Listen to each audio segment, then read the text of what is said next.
गण गणपतये नमः।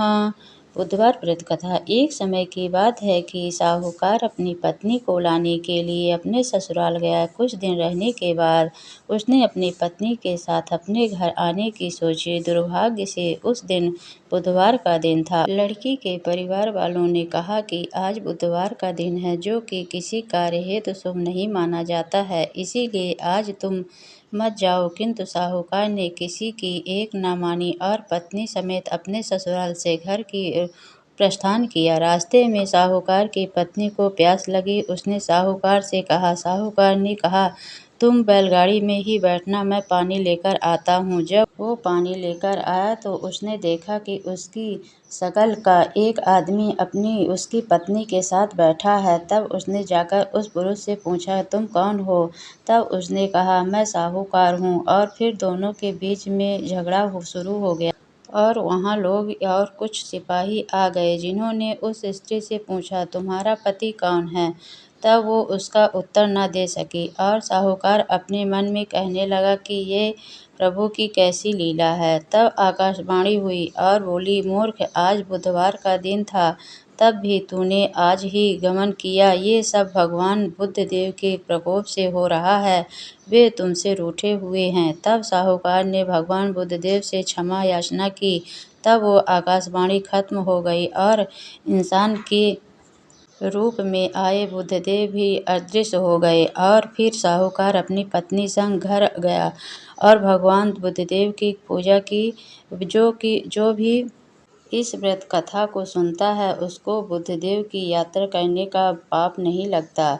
समतापुर नगर में मधुसूदन नाम का एक व्यक्ति रहता था। वह बहुत ही धनवान था। मधुसूदन का विवाह बलरामपुर नगर की सुंदर और गुणवती लड़की संगीता से हुआ था। एक बार मधुसूदन अपनी पत्नी को लेकर बुधवार के दिन बलरामपुर गया। मधुसूदन ने पत्नी के माता पिता से संगीता को विदा करने के लिए कहा। माता पिता बोले, बेटा, आज बुधवार है, बुधवार को किसी भी शुभ कार्य को नहीं किया जाता है। लेकिन मधुसूदन नहीं माना। उसने ऐसी शुभ अशुभ की बातें को नहीं मानते। कई बार आग्रह करने पर माता पिता ने विवश होकर दोनों को विदा कर दिया। दोनों ने बैलगाड़ी में यात्रा प्रारंभ की। 2 कोस की यात्रा के बाद उसकी गाड़ी का एक पहिया टूट गया। वैसे दोनों ने पैदल ही यात्रा शुरू की। रास्ते में संगीता को प्यास लगी। मधुसूदन उसे एक पेड़ के नीचे बैठकर जल लेने चला गया। थोड़ी देर बाद जब मधुसूदन कहीं से जल लेकर वापस आया तो वह बुरी तरह हैरान हो उठा, क्योंकि उसकी पत्नी के पास उसकी ही शकल सूरत का एक दूसरा व्यक्ति बैठा था। संगीता भी मधुसूदन को देखकर हैरान रह गई। वह दोनों में कोई अंतर नहीं कर पा रही थी। मधुसूदन उस व्यक्ति से पूछा, तुम कौन हो और मेरी पत्नी के पास क्यों बैठे हो? मधुसूदन की बात सुनकर उस व्यक्ति ने कहा, अरे भाई, यह मेरी पत्नी संगीता है। मैं अपनी पत्नी को ससुराल से विदा करा कर लाया हूँ। लेकिन तुम कौन हो जो मुझसे ऐसा प्रश्न कर रहे हो? मधुसूदन ने लगभग चीखते हुए कहा, तुम जरूर कोई चोर या ठग हो। यह मेरी पत्नी संगीता है। मैं इसे पेड़ के नीचे बैठकर जल लेने गया था। इस पर उस व्यक्ति ने कहा, अरे भाई, झूठ तो तुम बोल रहे हो। संगीता को प्यास लगने पर जल लेने तो मैं गया था। मैंने तो लाकर जल पिला भी दिया। अब तुम चुपचाप यहाँ से चलते बनो, नहीं तो किसी सिपाही को बुलाकर तुम्हें पकड़वा दूंगा। दोनों एक दूसरे से लड़ने लगे। उन्हें लड़ते देख बहुत से लोग वहाँ पर एकत्रित हो गए। नगर के कुछ सिपाही भी वहाँ आ गए। सिपाही उन दोनों को पकड़ कर राजा के पास ले गए। सारी कहानी सुनाकर राजा भी कोई निर्णय नहीं कर पाया। संगीता भी उन दोनों में से अपने वास्तविक पति को नहीं पहचान पा रही थी। राजा ने दोनों को कारागार में डाल देने के लिए कहा। राजा के फैसले पर असली मधुसूदन भयभीत हो गया। तभी आकाशवाणी हुई, मधुसूदन, तूने संगीता के माता पिता की बात नहीं मानी है। मधुसूदन, बुधवार के दिन तुमने ससुराल से प्रस्थान किया, यह सब भगवान बुद्धदेव के प्रकोप से हो रहा है। मधुसूदन ने भगवान बुद्धदेव से प्रार्थना की कि हे भगवान बुद्धदेव, मुझे क्षमा कर दीजिए, मुझसे बहुत बड़ी गलती हुई। भविष्य में अब कभी बुधवार के दिन यात्रा नहीं करूँगा और सदैव बुधवार को आपकी व्रत किया करूँगा। मधुसूदन के प्रार्थना करने से भगवान बुद्धदेव ने उन्हें क्षमा कर दिया। तभी दूसरा व्यक्ति राजा के सामने से गायब हो गया। राजा और दूसरे लोग इस चमत्कार को देखकर हैरान हो गए। भगवान बुद्धदेव की इस अनुकंपा से राजा ने मधुसूदन और उसकी पत्नी को सम्मानपूर्वक विदा किया। कुछ दूर चलने पर रास्ते में उन्हें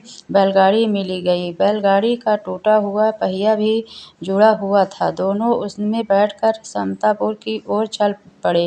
मधुसूदन और उसकी पत्नी संगीता दोनों बुधवार को व्रत करते हुए आनंदपूर्वक जीवन यापन करने लगे। भगवान बुद्धदेव की अनुकंपा से उनके घर में धन धान्य की वर्षा सी होने लगी। जल्दी ही उनके जीवन में खुशियाँ ही खुशियाँ भर गई। बुधवार का व्रत करने से स्त्री पुरुषों के जीवन में सभी मनोकामनाएं पूरी होती हैं और व्रत करने वाले को बुधवार के दिन किसी आवश्यक काम को यात्रा करने पर कोई कष्ट भी नहीं होता। तो बोलो गणेश भगवान की जय। यहाँ पर सुनेंगे गणेश भगवान की आरती।